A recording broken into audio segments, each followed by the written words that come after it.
श्रीगुरुभ्यो नमः। हरि ओम। शुक्लांबरधरं विष्णुं शशिवर्णं चतुर्भुजं प्रसन्नवदनं ध्यायेत् सर्वविघ्नोपशान्तये अगजाननपद्मार्कं गजाननमहर्निशम् अनेकदन्तभक्तानाम् एकदन्तमुपास्महे। रामाय रामभद्राय रामचन्द्राय वेदसे रघुनाथाय नाथाय सीताय पतये नमः। जानकी रामपट्टाभिराम श्रीराम राम रत्नः ಶ್ರೀಮದ್ಮಹಾರಾಮಚಂದ್ರಸ್ವಾಮಿನೇ ನಮಃ।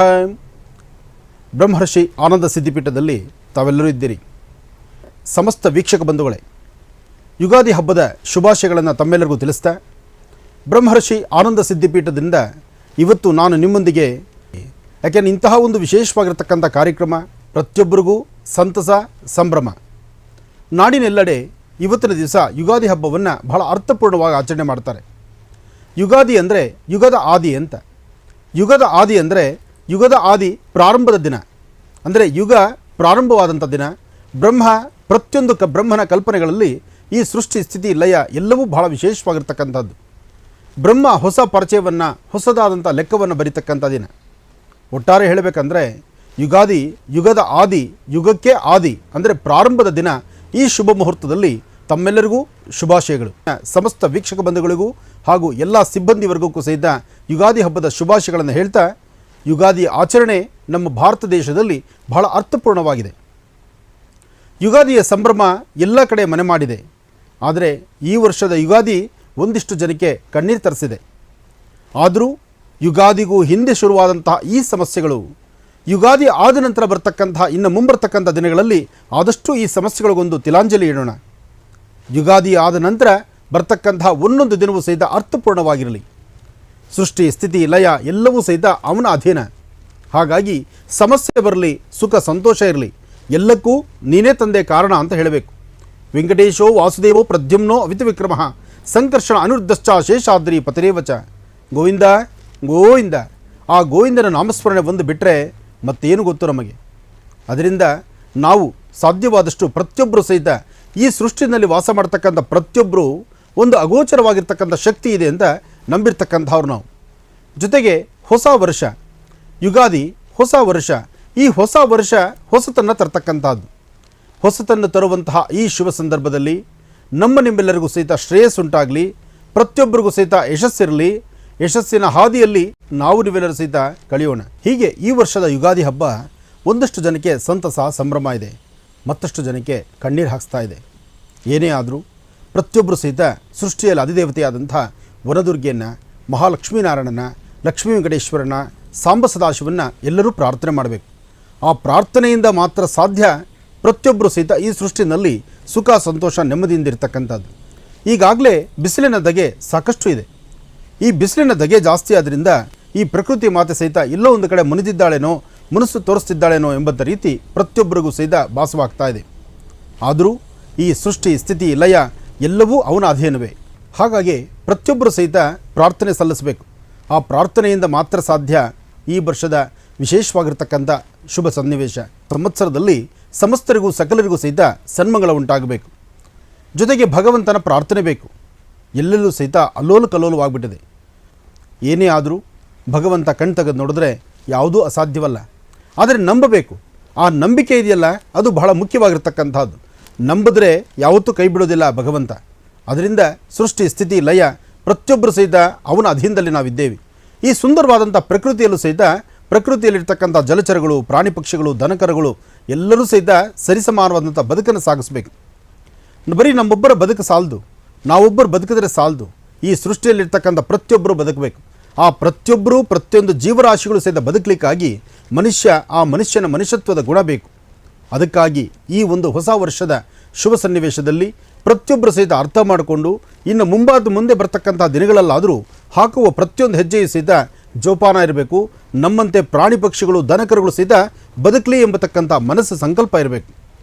ಯುಗಾದಿ ಹಬ್ಬದ ಶುಭಾಶಯಗಳನ್ನು ತಮ್ಮೆಲ್ಲರಿಗೂ ತಿಳಿಸ್ತಾ, ಇನ್ನು ಆಯವ್ಯಯಗಳ ಬಗ್ಗೆ, ಲಾಭ ನಷ್ಟಗಳ ಬಗ್ಗೆ, ಆದಾಯ ವ್ಯಯಗಳ ಬಗ್ಗೆ, ಅದ್ರ ಬಗ್ಗೆನೂ ತಿಳ್ಕೊಳ್ಬೇಕಲ್ವ. ಇಲ್ಲಿ ಚೆನ್ನಾಗಿ ಅರ್ಥ ಮಾಡ್ಕೊಳ್ಳಿ.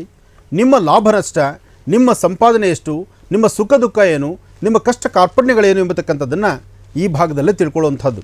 ಹಾಗಾಗಿ ಇವತ್ತು ಬಹಳ ಅದೃಷ್ಟವೇ ಸರಿ. ಹೊಸ ವರ್ಷ, ಹೊಸತನ, ಎಲ್ಲೆಲ್ಲೂ ಸಹಿತ ಹಚ್ಚ ಹಸಿರು. ಈ ಹಚ್ಚ ಹಸಿರಿರ್ತಕ್ಕಂಥ ಈ ಶುಭ ದಿನ, ಯಾಕೆಂದರೆ ವಸಂತ ಕಾಲ. ವಸಂತಕಾಲ, ಹೊಸ ಚಿಗುರನ್ನು ನೋಡ್ತಕ್ಕಂಥದ್ದು. ಈ ಸುಂದರವಾದಂಥ ಪ್ರಕೃತಿಯಲ್ಲಿ ಹೊಸ ವರ್ಷ ಯುಗಾದಿ.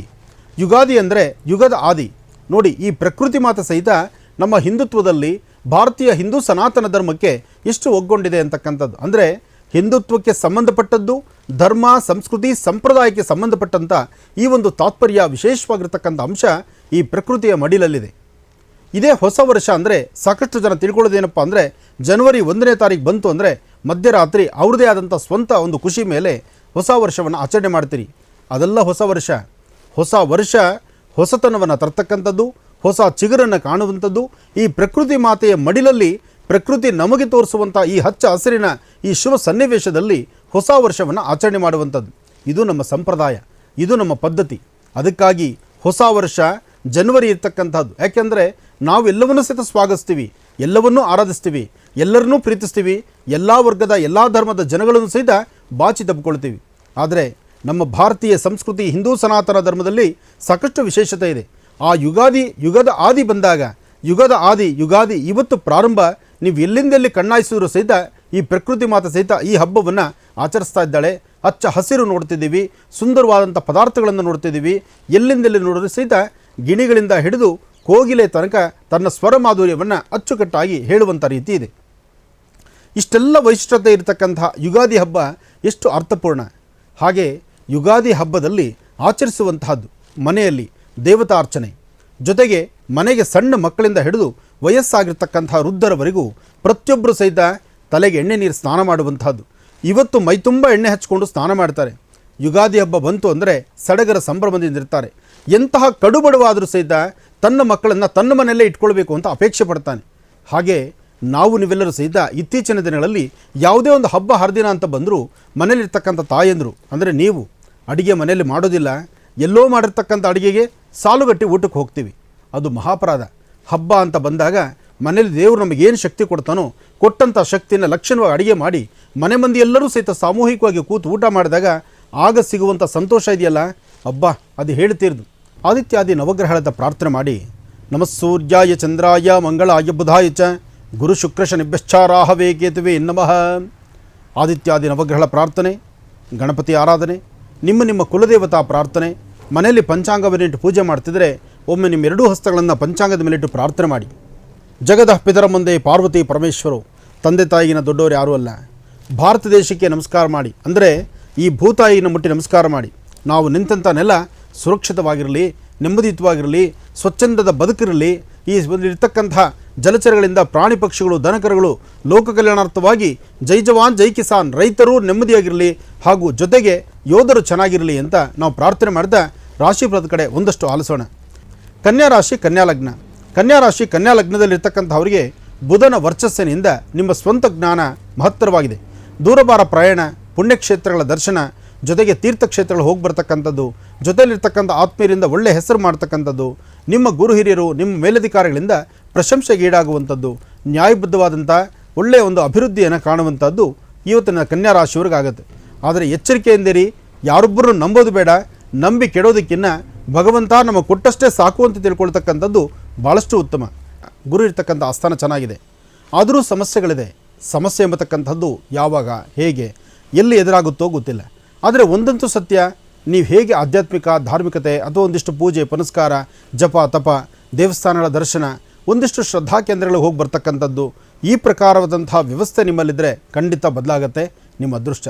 ಆರೋಗ್ಯದ ಬಗ್ಗೆ ಈ ವರ್ಷ ಫಲದಲ್ಲಿ ಸ್ವಲ್ಪ ಎಚ್ಚರಿಕೆ ಬೇಕು. ಹಾಗೆ ಸಾಕಷ್ಟು ಲಾಭವನ್ನು ಕಾಣ್ತೀರಿ. ಹಣಕಾಸಿನ ಬಗ್ಗೆ ಎಚ್ಚರಿಕೆ ಇರುತ್ತೆ.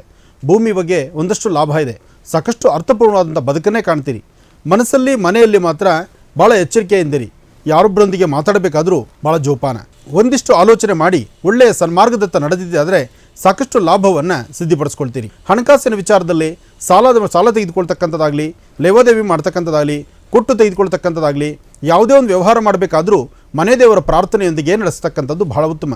ಸಾಧ್ಯವಾದರೆ 9 ಶನಿವಾರ ಹನುಮಾನ್ ಟೆಂಪಲ್ಗೆ ಹೋಗಿ ಹನುಮಾನ್ ಚಾಲೀಸ ಆಗಲಿ ಅಥವಾ ಮಾರುತಿ ಮಂದಿರ ಪ್ರಾರ್ಥನೆ ಆಗಲಿ ಅಥವಾ ವಾನರ ಸೈನ್ಯಕ್ಕೆ ನಿಮ್ಮ ಕೈಲಿ ಯಥಾಶಕ್ತಿ ಏನಾದರೂ ದವಸ ಧಾನ್ಯಗಳು ಕೊಡೋದಾಗಲಿ, ಈ ಪ್ರಕಾರ ಮಾಡೋದ್ರಿಂದ ಒಂದಿಷ್ಟು ಒಳಿತನ್ನು ಕಾಣ್ತೀರಿ.